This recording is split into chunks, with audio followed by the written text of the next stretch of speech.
Okay, slide. Hello, everyone. Thank you so much for joining me tonight.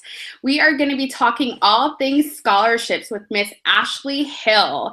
Ashley is my guest tonight. She is a scholarship search strategist, and she works with students from kindergarten all the way up to grad school on how to use their talents, achievements to increase their chances of winning scholarships. And I thought that I would have her on here tonight to help us figure out the whole scholarship search process and increase our chances of actually winning them. Because I know a lot of you girls had emailed me telling me that you don't even bother with scholarships because you think that your chances of getting them are slim to none. So hopefully Ashley will give us some tips tonight to increase those chances. So Ashley, if you want to just kind of introduce yourself, I know I just gave like a little brief intro there. You can go ahead and do that.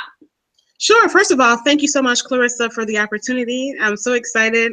I love talking about scholarships. It's really crucial, and this is what I love to do. I love to help students to really figure out what unique qualities they already have and use that, to find scholarships. Because as you know, with juggling work schedules and relationships and families and children and working and different things, we one thing that we all are don't have a lot of is time. Right. And so my goal is to use these strategies to help students to already find scholarships that they already qualify for. So. Awesome. So before we were on, I was actually telling Ashley how I didn't even bother with the scholarship search process because my version was going on FastWeb and searching for scholarships, and it was too complicated for me. I didn't know which ones to apply to. I didn't even know what the process is. So Ashley, if you can just let us know, if you were to give us a step-by-step view of what the actual scholarship search blueprint looks like, how would you describe it, in a few steps? Sure. So and that's what I love, is keeping it simple, because like you said, a lot of students, and you weren't the only one, a lot of students, it's overwhelming, it's frustrating. So I'm going to put this into a few steps that we all can use. So the first step is actually not the searching part. That's actually one of the later steps. Wow. So and I'll tell you why. The reason why is because when you jump in without a plan, you don't really know what you're looking for, and then you don't really know how or what information should be included on that application. So I want to say the first step is to create your plan. I call it the scholarship search strategy, but it's simply another phrase for plan. Create your plan to figure out how you're going to find scholarships. And actually there's an easy way to find specific scholarships that fit you, because that's the second issue. Is there are a lot of scholarships out there, but like you said, Clarissa, how do you find the ones that you should be applying for? Because all of the scholarships don't fit everyone. Right. So this first step is creating the plan, is actually starting with yourself. And so I encourage students to create what I call a scholarship resume. So we all know what the regular resume is, where it lists, your work history and different things. Well, a scholarship resume is simply an outline of all of your skills, if you have any special talents, if you have any achievements, and this is on the academic level. Of course, if you're an adult student out of school, this is in your community. Maybe you volunteer. You should be volunteering or getting some experience, work experience. So those of us that are working and you're going to school, that you want to note that down. Leadership experience. And then other things too, like your ethnic background, if you've traveled, your GPA, if you're, an undergraduate, or even a K-12 student, any memberships that you're a part of. That includes fraternities, sororities, any kind of professional memberships, even if you're a student in that organization, and also looking at your family background as well. So this is for the K-12 students. Now, if you're an undergraduate, this will still apply to you as well.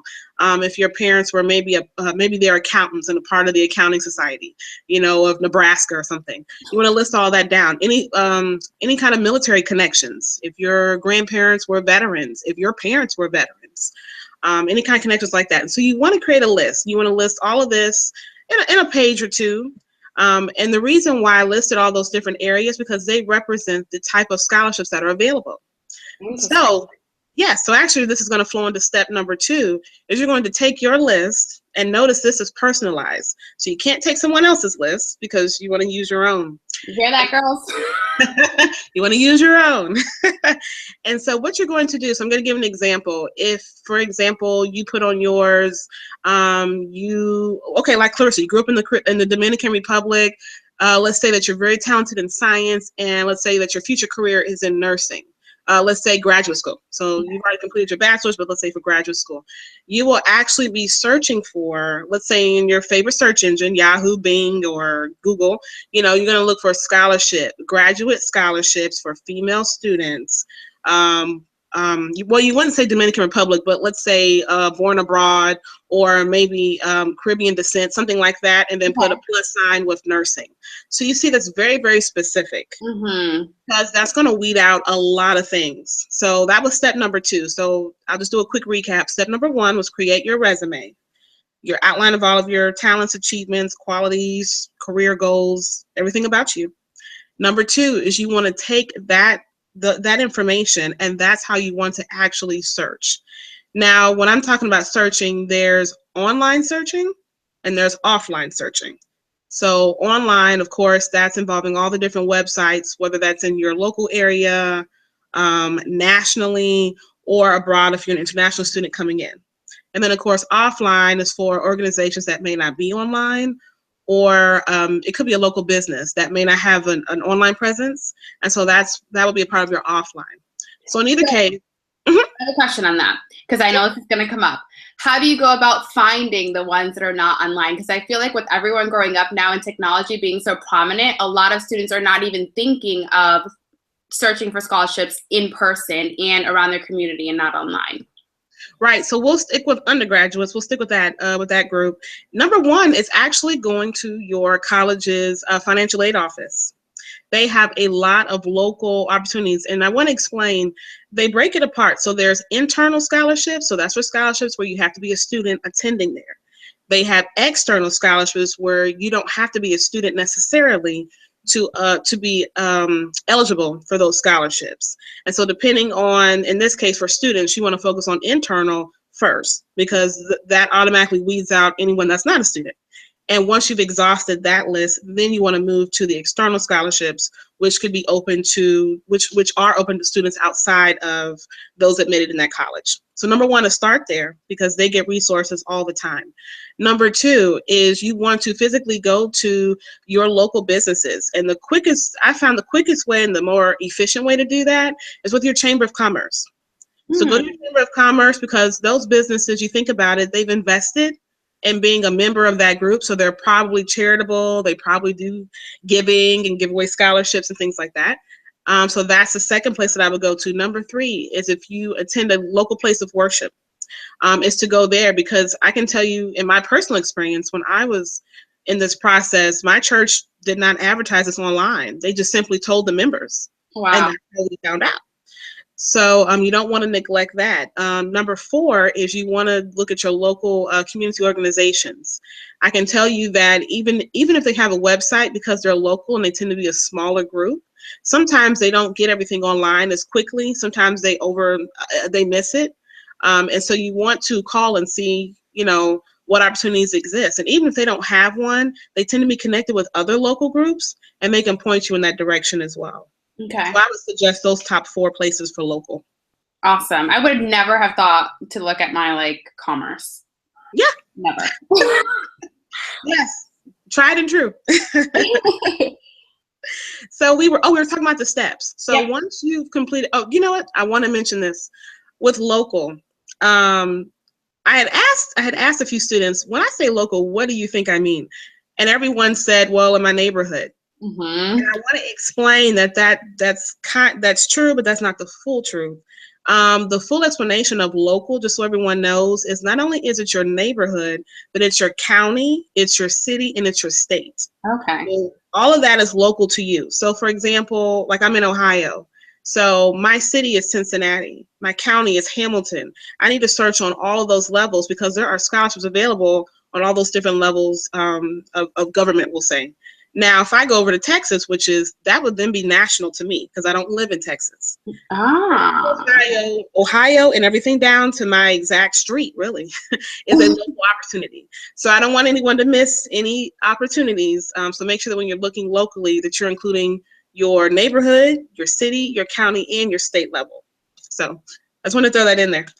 Yeah, no, that was very valuable. You're full of a lot of things that I would never think of. That's why you're the specialist in that way. Well, thank you. No, I enjoy it. But Okay, so back to the steps. So step one, again, was your resume. Step number two is to do the actual searching. Remember to stay specific. And I want to point this out because I know a lot of students here are either, they're in some phase of the nursing, either undergraduates or going on to graduate school.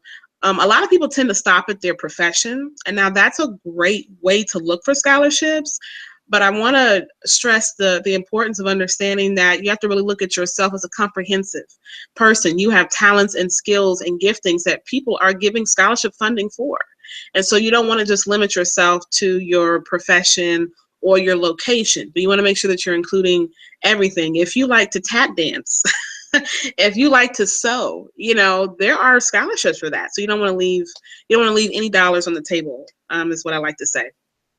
But we'll go to the next step real quickly. So the next step is now we have to look at the website. And everyone tends to glance at what they call the requirements or the rules, so to speak, and that is very important. Number one, you have to qualify. Right. So you have to make sure that you meet the requirements. If the GPA requirement is a 3.9 and you have a 3.0, I wouldn't advise you to apply for that scholarship. Now, if it's asking for leadership experience, if it's asking for something like that, that's more qualitative, you can be creative and kind of, you can cover those things. But the GPA is creative, not lie. Okay. That's right. And that's what I do with my clients. Is a lot of people ask me like, well, what do you do? Because you're sharing this stuff publicly. And I said, well, yeah, because it's really the heart of the matter is how do we take what you do and what you're unique, those areas, and how do we turn that into an application that can increase your chances, right? Right. So this is the step where this comes into play. So not only do you want to look at the eligibility requirements, but I encourage everyone to go to the history or the mission of the organization. And I'll tell you why. You want to go to the history or it's usually on the about page, right? The history, the mission, it's somewhere on that, and usually in the About Us section on their website, because you want to see what they are known for. So for example, we'll stick with nursing. So if they are a healthcare organization, you already know that their primary focus is improving the health of the community, or health outcomes, or helping people live healthier. So you already know that's a clue for you. Since that's important to them, you should be including that on your application. That should be in your essay. That needs to be the theme of your application. So you don't have to reinvent the wheel here. You just want to go to the About section or the History section and see what's important to them, because they'll tell you, and what principles they're founded on. And so whatever's important to them, it should be important to you, in this case. This sounds a lot like when you're applying for a job and like you're writing your cover letter, and even in the resume itself, like they always tell you, go and look at the company's website, make sure that's on your mission sentence. Yes. Yeah.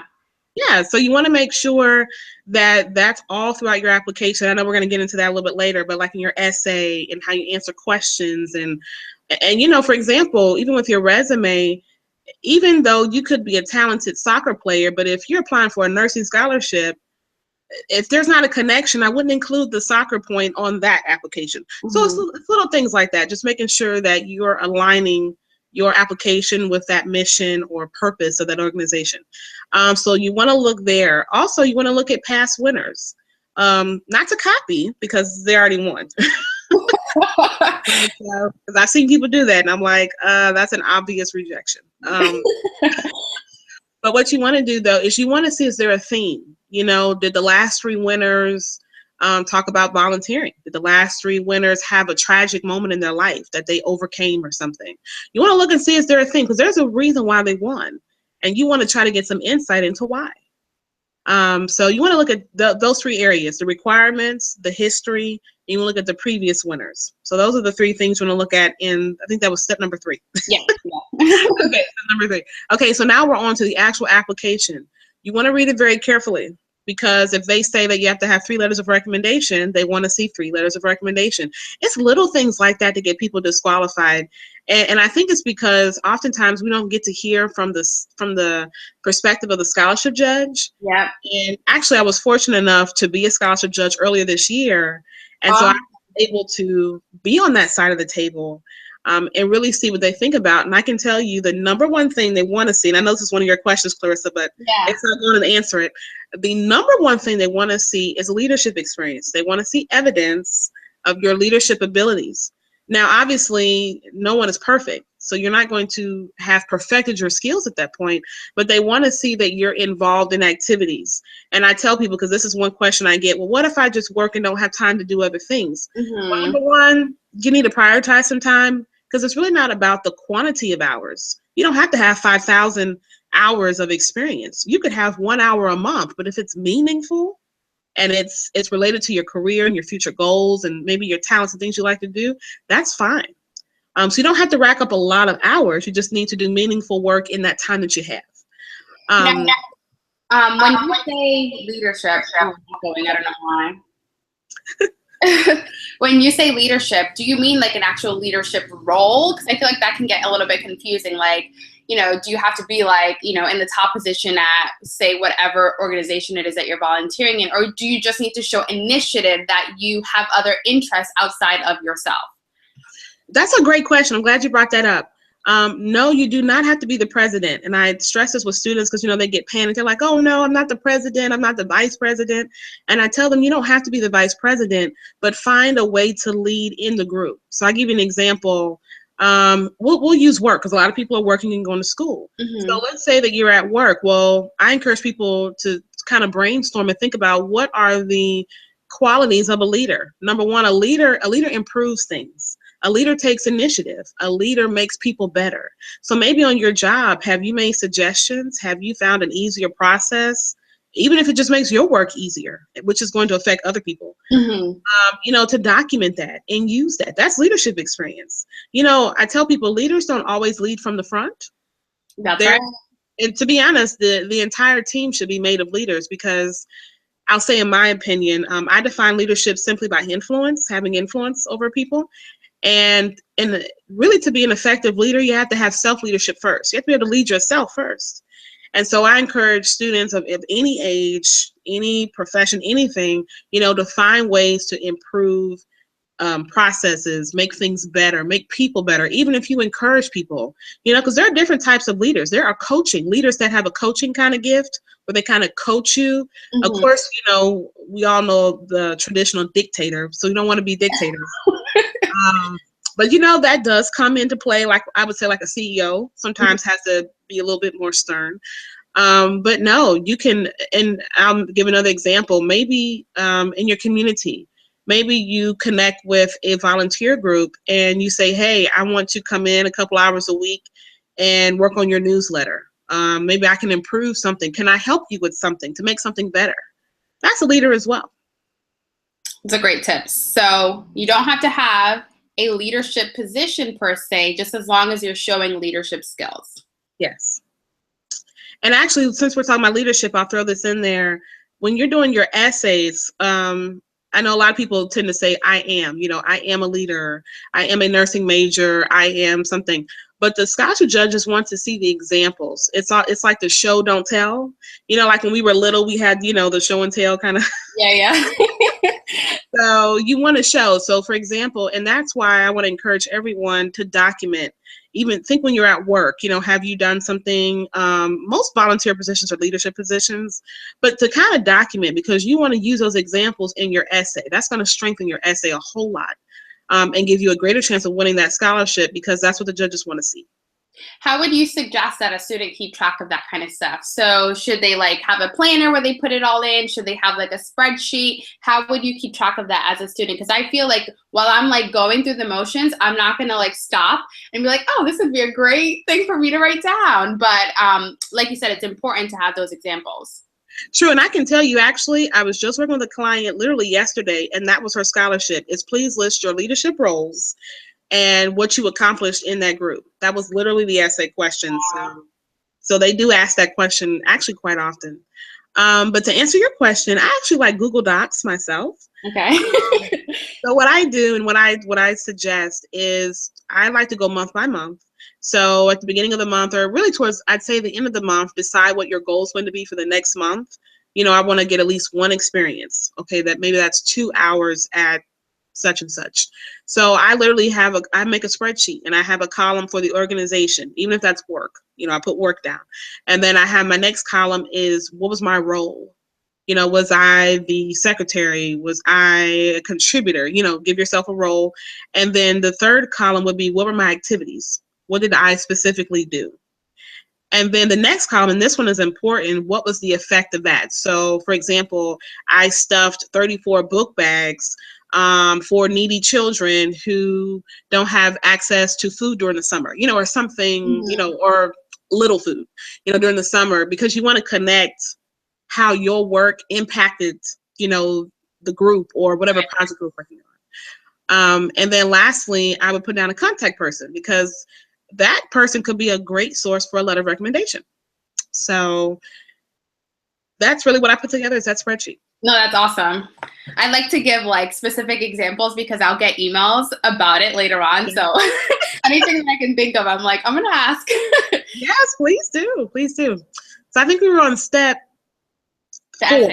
Yeah. Mm-hmm. Okay, step 4. So yes, it's the Scholarship. So the application, you want to make sure that you're answering all the questions. I know this is really elementary to say this, but be truthful. You can, scholarship judges that have been doing it for a while, they can pretty much tell when you're probably embellishing a little bit. Yeah. So, you definitely want to be honest, of course. But the biggest thing, and I hinted at this earlier, is when you're filling out that application, you again want to make sure that what you're saying is aligning with that mission of the organization. So even though you may have 20 talents, but if you have one that specifically works well with that particular organization, that's the one that I would highlight on the application. So so that's the application piece. Now we've moved on to the essay. We kind of talked about that. Mm-hmm. But the biggest thing is to answer the prompt.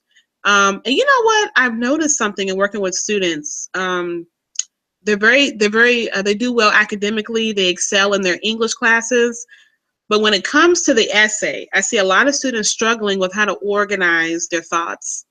And they're kind of all over the place. And the thing is when a scholarship judge sees that, they see that as a disorganized person that really can communicate well. And so that's not a good look for the application.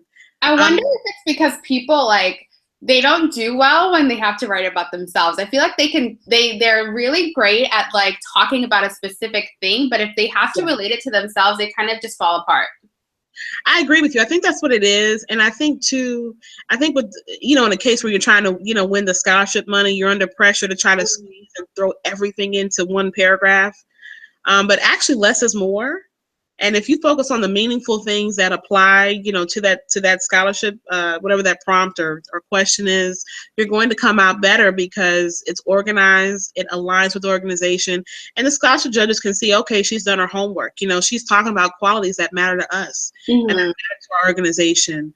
Again, you want to use lots of examples. You never just want to state that I'm a leader, I'm a Girl Scout, I'm a mom. I'm a coworker, but you want to give examples of how you've led, a project or improved something, and don't be afraid to give examples. And then the final steps, I think we're on step 5. Yeah. This is the important step because people don't do this a lot, is the follow-up. And people don't think to follow up. And that's why it's good to do it. You stand out, right? Because a lot of people don't do it. So this is my quick and easy way to follow up. If it is a local scholarship, you want to reach out locally through an email or a phone call, and I'll actually tell you what to say.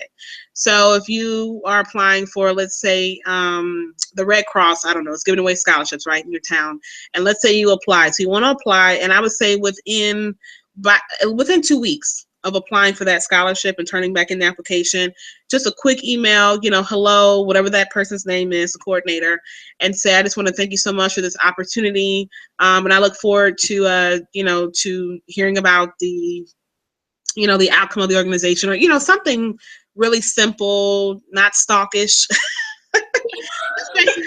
No creeper status, guys. No creeper status. I just want to really just thank them, for the opportunity, and just say I really appreciate it, and just kind of leave it at that. Now, if this is a national organization, so this is outside of your local area, your state, it's actually okay to reach out to them on social media or send them an email as well. Really? Yes. And I have instructed my clients to tag them. So, tag Target, for example, and say, Target, hey, I just applied for the, specific scholarship name. I just want to say thank you so much for the opportunity. And just leave it to Wow. I would be afraid to do that because I would think it was unprofessional and it would make me look like less of an ideal candidate. So that's really interesting that you say that. Mm-hmm. And it's only because of top of mind. It's just top of mind. And of course, well, I will say the last step, of course, is if you are the winner, of course, you want to send a thank you note. Handwritten actually would be preferred. Mail that in. The old-fashioned way is it works. People like thank you cards. I love getting snail mail. It's like my little like treat of the week. Every time I get something, I'm like, woo! So I can see why that would be appealing. I do have a question. Sure. So we're going to rewind a little bit. When you were talking about less is more, one of the things that came to my mind was a lot of times scholarships have like word limits or like page limits. Does it hurt you to go under or go over? It hurts you more to go over. Okay. And of course, we know the obvious answer is because that's the limit. But I can tell you from talking with other scholarship judges, they're looking at it purely as a matter of can he or she follow directions. Because, and this is what I tell people to kind of think of it like this, your scholarship application is almost like you're going to a restaurant and you're ordering a nice steak and broccoli or something. And when the waiter comes out, let's say 2 waiters come out and one has your plate on a garbage can holder, the top. Yeah. And one has your plate on a nice little platter. Well, you're going to want the one with the platter. So the whole point of this application is you want to put together a nice, attractive package, and that includes following directions too. Okay. So we have the 5 steps. So the first one was actually creating what you call your scholarship search strategy. Yes. The second step is actually doing the search. Yes. The third step is, I'm drawing a blank. The searching part. Okay, then the application. Okay, and then we have the actual essay part. Yes, sir. And then 5, which is the most important, which is to follow up. Follow up. So I have my scholarship search strategy all set and ready to go. When is the best time to actually search for these scholarships? In my mind, I'm thinking summertime, and that's one of the reasons why I structured this actual webinar during this time period, but that was me just taking like an educated guess. Is this the proper time to search for scholarships, or should you be doing it all year round? You actually should be doing it all year round. But I do want to say too, is you want to wait until you have your scholarship resume in place, have that list, because it's almost like you're driving, but you don't know where you're going. So you want to have a plan, because you're going to get frustrated. Because like you said, Clarissa, if you go through 500 essays that don't fit you, you're going to get frustrated and probably quit. So yes, you want to apply all year round. And I can tell you literally there are scholarships due all year round. And yes, you do want to make sure you have your plan in place. Okay. And is the scholarship search process different for someone who is just entering college? So they're a high school senior, they're about to go off to college. Is it a similar process for a student that is coming from high school to college than a student that's going from, say, freshman year to sophomore year, or is going on to grad school? Does it differ? Should they be using different websites? What's the difference between the two? Okay, that's a really good question. So I can tell you the general answer is no. It's very similar across the board. I would still advise them to get your strategy, get your resume, the steps that we talked about. I can tell you as you get up into graduate school, a lot of the scholarship websites tend to gear towards the K through 12. It's just how it's set up. Yeah. So once you're going into grad school, you have to be a little bit more creative. But here's the trick with this. Is when you're looking at the scholarship, and I'm going to make this up, but let's say that the requirements are let's say you have to be a college student pursuing a nursing degree. You notice it didn't say undergraduate. It just said college student. So a graduate student is a college student. A doctoral student is a graduate student, is a college student.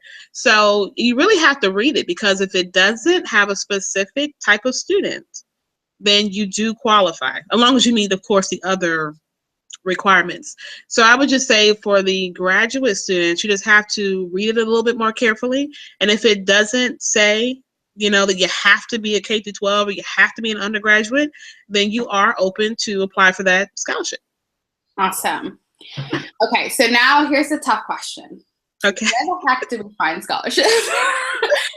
Besides using your amazing strategy of taking what we wrote down on our resume and typing that into something like Google, Yahoo, Bing, are there specific websites that we should be checking regularly? Yes, I'm going to tell you about my favorite one. I love scholarships.com. It's organized. It actually has an app, so whether you're an Android or iPhone user or you have access to Apple, it's a great website. I love that one.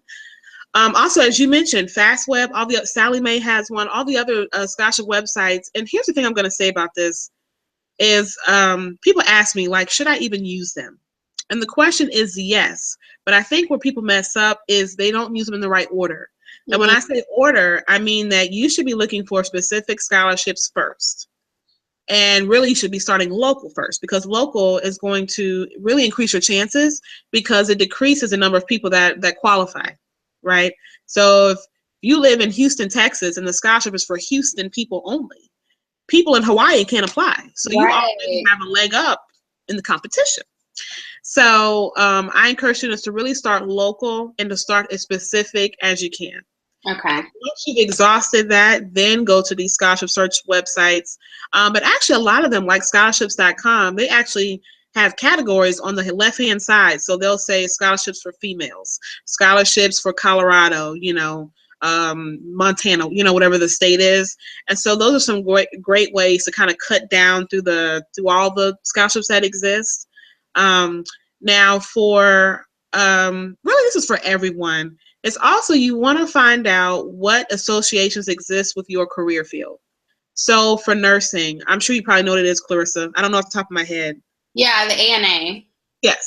So you want to check there. You want to check so if you want to go into accounting or, whatever your career field is, I guarantee you there's probably at least one, right, association with your career. And for a lot of these associations, a big portion of what they do is they want to develop and bring in the next generation of people in their field. So a lot of them do have scholarships, and not only to pay for college, but a lot of them give out scholarships to go to conferences and give you other chances to connect. A website that I like to use for that is called Weddles. So it's www.weddles. That's WEDDLES.com. And that's a list of all the associations that exist, period. It's a huge list. So now here's the thing. It's a good example for nursing. So I'll use the nursing example. Is when you're searching for scholarships, well, let's say for the profession, most people are going to put in nursing scholarships, and that's exactly what you should do. But here's the second thing you should do, is you have to think of other words to describe nursing. So words like healthcare, words like medical, any type of healthcare, medical, anything dealing with that, because a lot of scholarship providers, some of them will say nursing and some of them won't. Some of them may say you have to be pursuing a STEM career, science, technology, engineering, math. Well, if they mention science, that will cover nursing. So you kind of have to know as well, other ways to describe your field, because the providers, they don't use the same terminology. They won't all call them nursing, but they may just say science. They may just say working with people.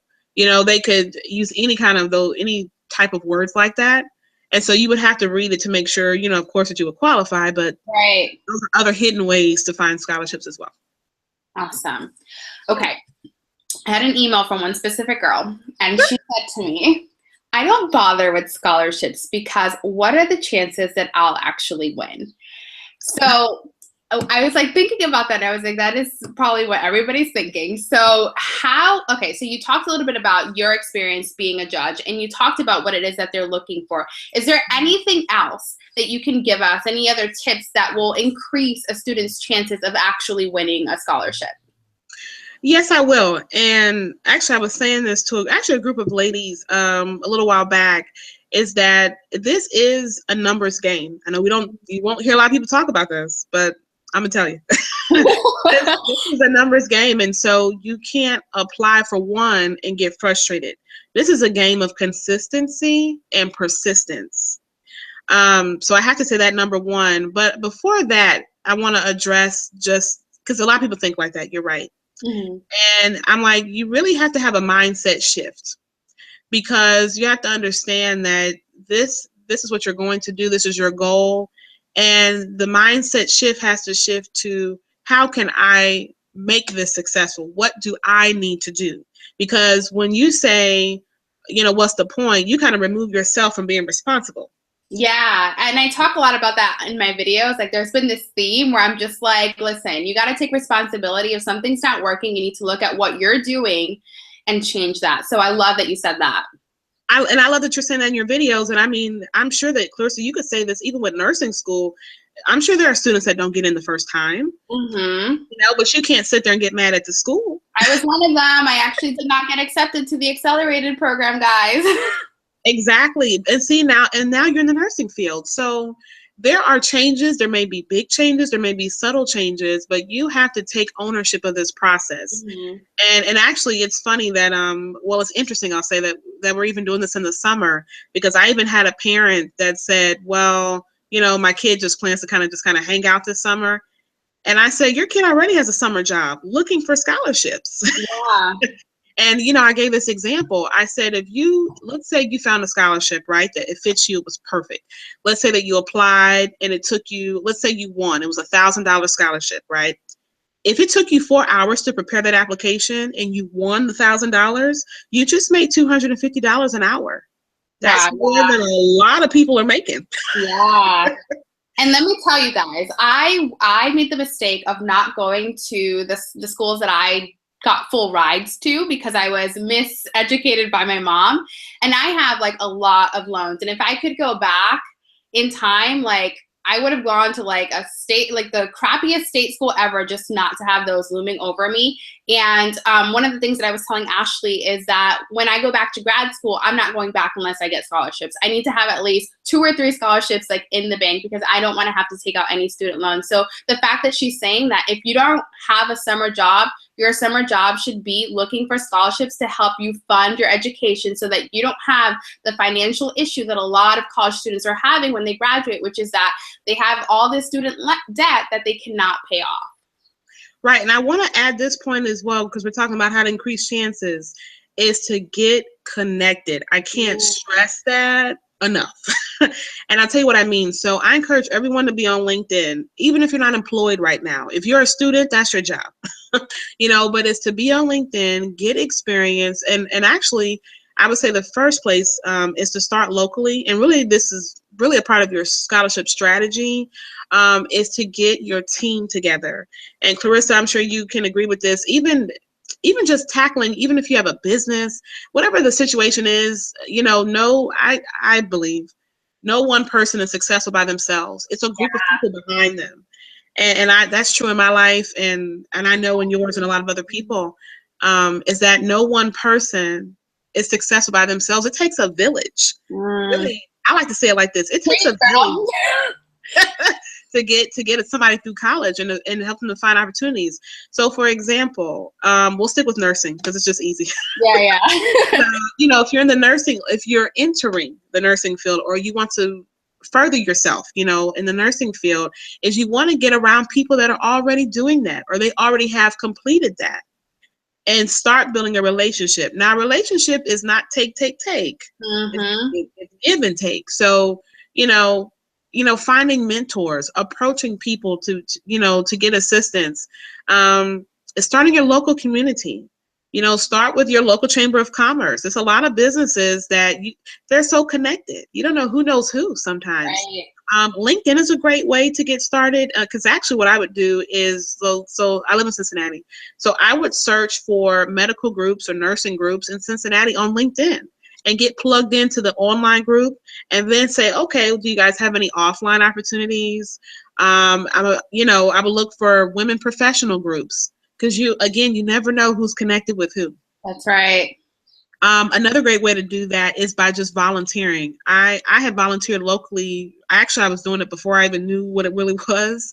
And I still have those relationships today that have led to, career, moves, and just different kind of things. Mm-hmm. So get connected, invest the time to get connected. Also, I would say in terms of really increasing your chances. So I said it was a numbers game. You definitely want to get connected. The next thing is that you want to, because you mentioned about colleges, Clarissa, and about you would have went to a state school. Right, right. Is that you want to pay attention to, to those colleges, because we have to start thinking about college. We're the customer, right? The student is the customer. And so you want to get the best deal, like you would go to a store. You want to get the best deal that you can. So for students applying for even the FAFSA, don't be afraid to negotiate. You're the customer here. You have a say so, if you want to accept that package or not. And so even though that's not a scholarship, that's still another way to increase funding from the school. The school may have additional scholarships. And I can tell you one of the best, I'll tell you a quick story. One of the best things I was so glad that I did is I went to Kent State for my undergraduate degree. And one of the first relationships that I built was with the financial aid director. Wow. And so there came a time when I got a little letter, and actually I shared this in my book for the first time. I had gotten a letter because I didn't understand, but at the time I had scholarships, but they weren't renewable. So when they ended for the school year, I didn't have that money coming in anymore. Wow. And so the first person I thought is, I said, well, let me call her, because we had stayed in touch over the summer. And even before I even got officially accepted into Kent State. So I called her, and, it was so interesting. She was on vacation, but she picked up. Wow. And I called her and I said, this is the situation. I said, I need scholarships. Do you have any resources, anybody I can talk to? And within minutes, she had called me back. She had rounded up people, and she shared those resources. And I was able to, of course, go ahead and finish and graduate school. So, that's why I'd say relationships, and particularly with your college and the college that you're looking at, it's huge. It's crucial. They want to help you. So you have to reach out, because they won't come to you. And Clarissa, Yeah, they have way too many students to worry about that they're not going to just single you out. And that's one of the things, too, that I talk about is building relationships with your professors. Every single job that I've gotten out of college was because of a professor. It's true. It's true. And so I would have to say those are really the really great ways to increase your chances. Here's another one, and it just came to mind. Is for people that don't really have a lot of volunteer experience. That is huge. And like I said, you don't have to have 5,000 hours, but you can take an hour out of your week. You get 24 hours a day. You can take one out of your Saturday or Sunday or something. And here's the thing, we'll play the devil's advocate. If you can't find an organization in your community, you can always launch your own project. You can decide on your own that you see a problem in your community that you want to fix. So you don't have to wait for anyone. You can literally take matters into your own hands, and you can launch a project and volunteer and improve your community. So those are a few ways. Awesome. So kind of going on the same topic. So if we're going to make scholarship searching our full-time job this summer, how many should we be applying to every single week?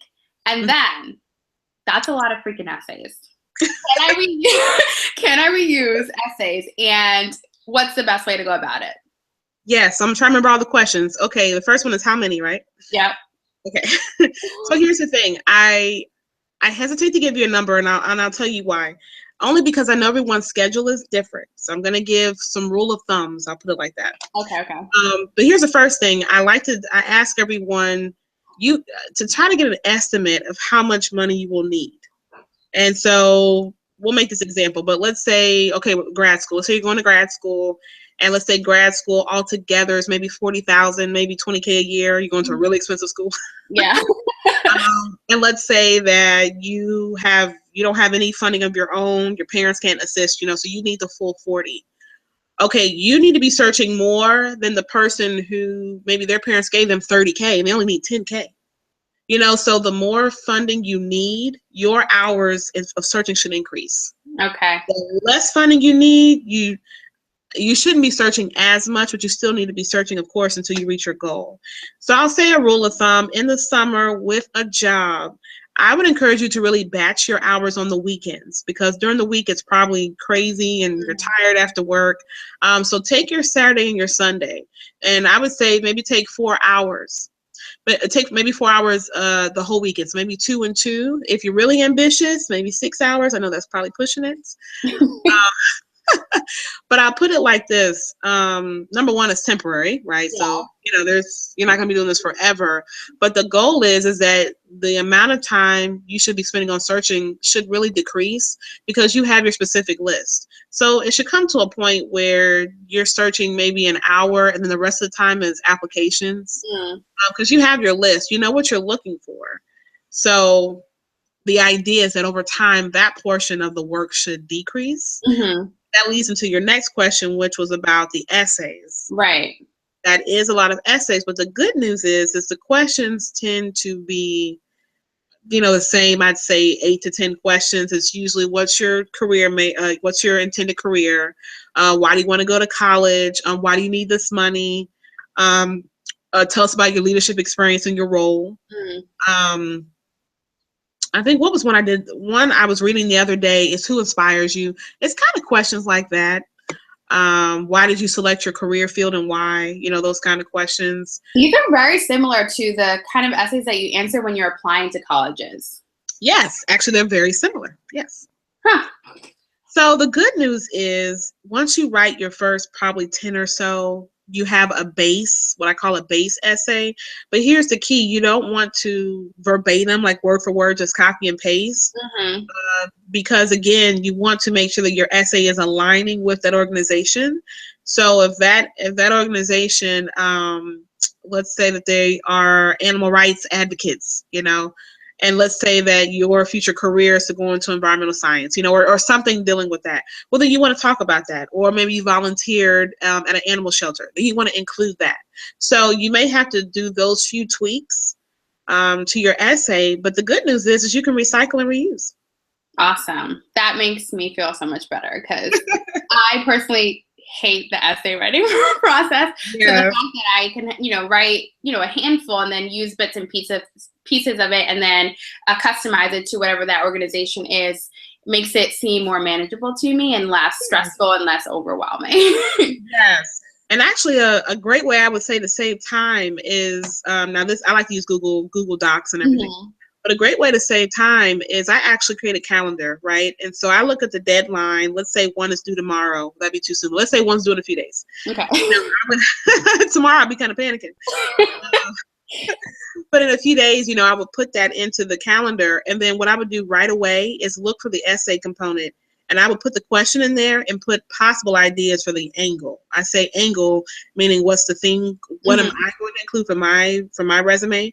And even if I don't have time to write it that day, I've at least thought already what the theme is, the direction that I'm going in. That way, when I go back to it, I already know kind of what I'm thinking about doing. Actually, I love the way that your brain works because it works so similar to mine. Like you have strategies, you have systems. That's what I'm about. I love it.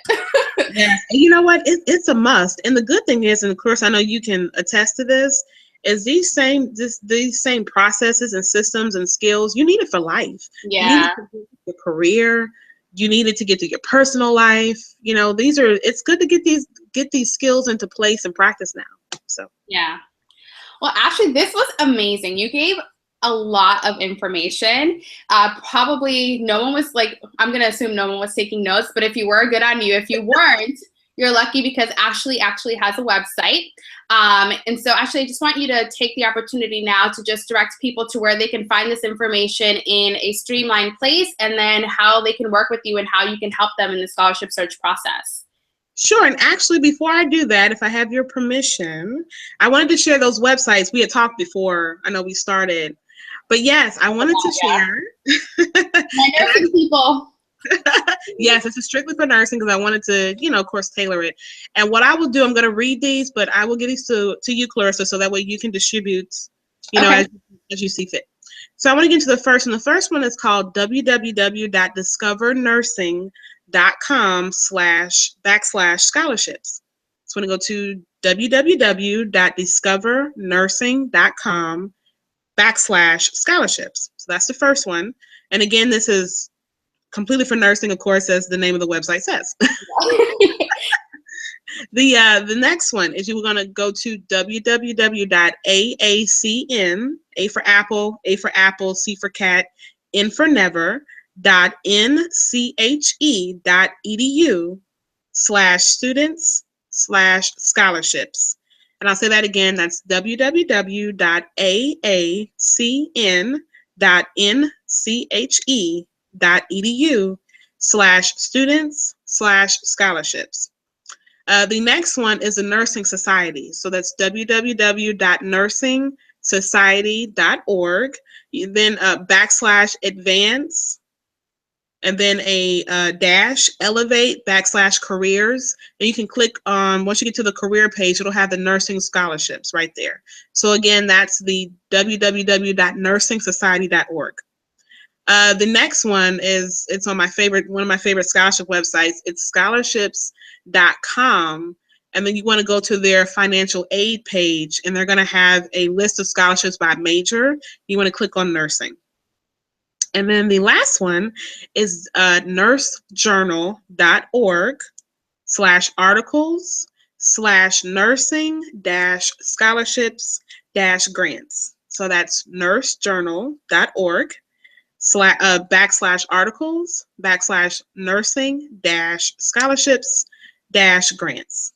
And so I will get those over to Clarissa so that way she can share for anyone that couldn't maybe keep up. Yeah, well, thank you, because I'm going to be using them definitely for graduate school. So I'm so glad that you provided that, because not only does it help the girls that watch, but it helps me, which is nice. Exactly. And actually, I love the last one because it's over 70 on there, and it covers everything from undergraduate all the way to grad school.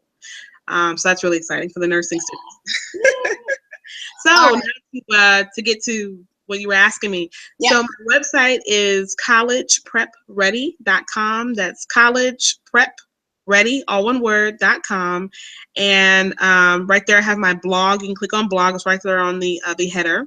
And that's all the articles there. We have videos there, interviews. It's a lot of stuff. Yeah, it's all good information. I was browsing on there and I was like, where were you when I was 18? Thank you. So if you are interested in anything like that, I have the blogs right there, everything right there on the website. Also, I'll give you my Twitter handle. So for everyone that hasn't followed me yet on Twitter, it's prep, PREP4 FOR college. Again, that's prep FOR college. It's all one word, prep for college. And literally, I am sharing tips. I think we are sharing them every 20 minutes. So all day long, all night. You still do your Twitter chats? Yes, I still do Twitter chats. So that is now on Saturdays from 10 to 11 a.m. Eastern Standard Time. And you can follow the hashtag college chat. Now, we do expand the conversation. So sometimes we do cover like preparing for college, but of course, scholarships as well. So you can join there. Also, I have a private group. It's on Facebook. So if you want to join that, let me get the handle here. So you want to go to facebook.com and you want to go to /groups /the scholarship chat. So the scholarship chat. And so in there, it's essentially what I've been sharing here with you guys here.